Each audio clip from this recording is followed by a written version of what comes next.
Bonjour mes chers amis.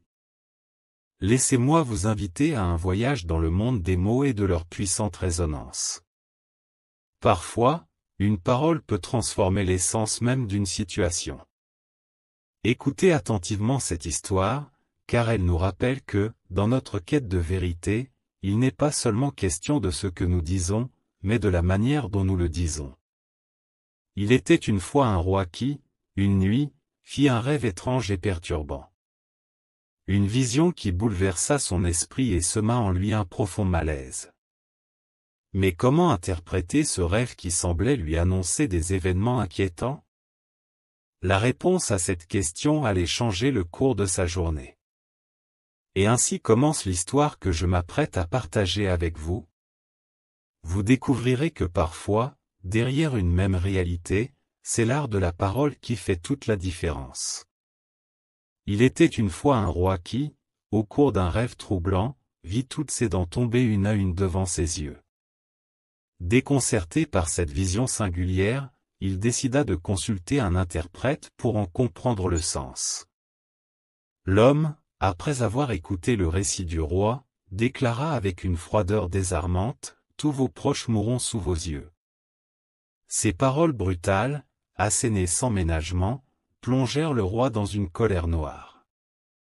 Outré, il ordonna sur le champ l'emprisonnement de l'interprète. Déterminé à obtenir une explication plus satisfaisante, il fit appel à un second spécialiste. Lorsque celui-ci fut introduit et que le roi lui rapporta son rêve, l'homme accueillit le récit avec un sourire empreint de sérénité.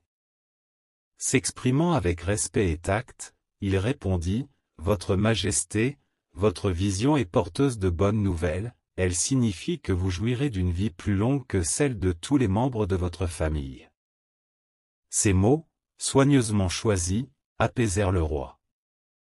Rassuré et ravi par cette interprétation positive, il combla l'homme d'une généreuse récompense.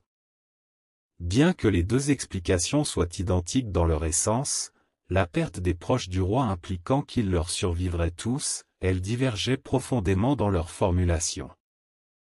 Là où le premier interprète avait choisi des mots durs et abrupts, le second avait su envelopper cette même vérité d'une douceur réconfortante, transformant une révélation douloureuse en un message porteur d'espoir.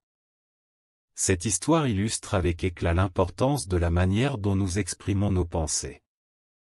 Tout comme nous sélectionnons avec soin nos vêtements et nos parfums, nous devons également prêter attention à nos mots.